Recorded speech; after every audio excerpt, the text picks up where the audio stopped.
Now at 11, a family using their grief for good.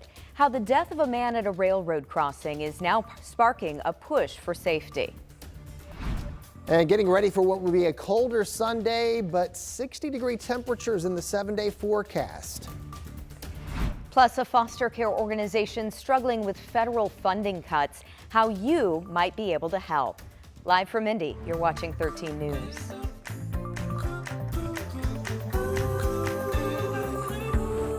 And thanks for joining us tonight. I'm Jenny Brunovich. This weekend marks 1 year since an Indianapolis man was hit and killed by a train. Our Brandon Schaff went back to the scene with the man's loved ones today, who hope his memory and his mistake help save others. This railroad crossing on the Indianapolis east side was the scene of a tragic accident last year where a man driving a car around the crossing guards was hit and killed by a train. Well, that man's wife returned to the scene of the accident for the first time since that devastating day.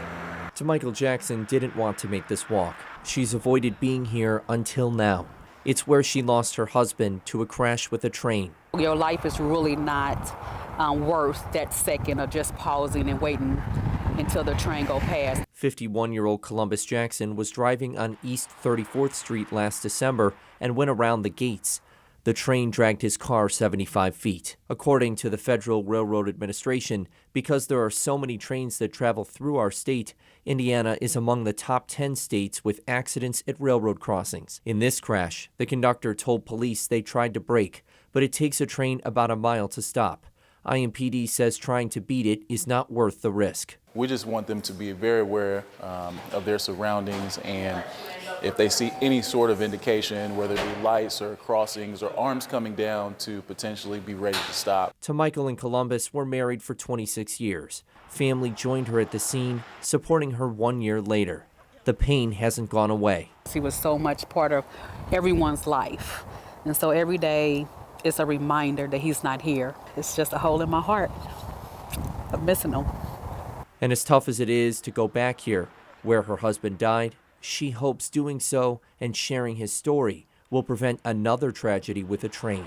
Just be patient and just remember you have loved ones waiting on you to come home and looking for you to come home. Nobody wants to get that phone call or knock on their door saying that your loved one has lost their life due to a tragic accident. Brandon Schaff, 13 News.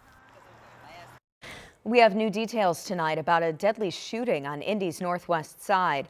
Metro Police say it happened just after 2 a.m. in a neighborhood on Bond Drive near 38th and Guyan Road. Well, we now know it was a man who officers found shot and killed there, and now we're working to learn what led to the gunfire. We'll let you know once we find out. Also, just this week, we got some new statistics from IMPD about clearing homicides in Indianapolis.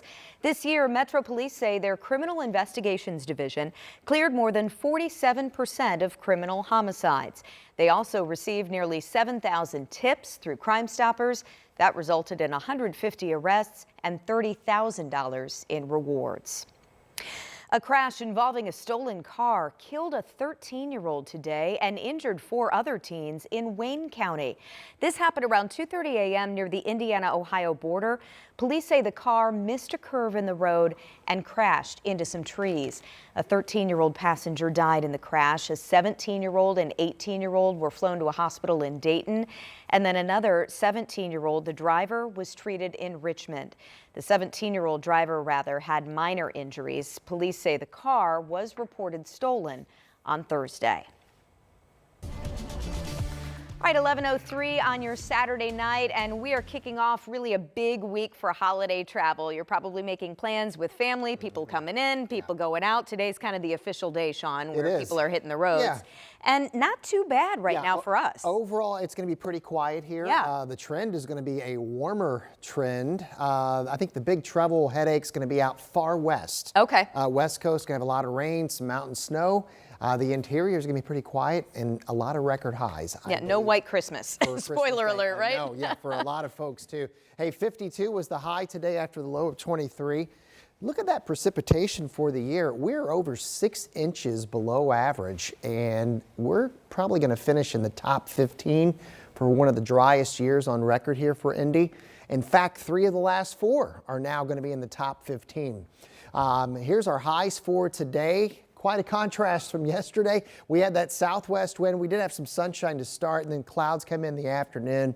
Clean sweep on the radar. We've got 30s now. By the time you wake up tomorrow morning, we'll drop down into the 20s as we're going to see this wind. It's already shifting to the west. It becomes a little more northwesterly, and that'll be the difference maker for your Sunday. A lot of sunshine, just a chillier day. Teens for the wind chills in the morning. Daytime highs in the 35 to near 40-degree range. We're enjoying sunshine. Eventually we get into the warmer air. How warm will go ahead in your 7-day forecast.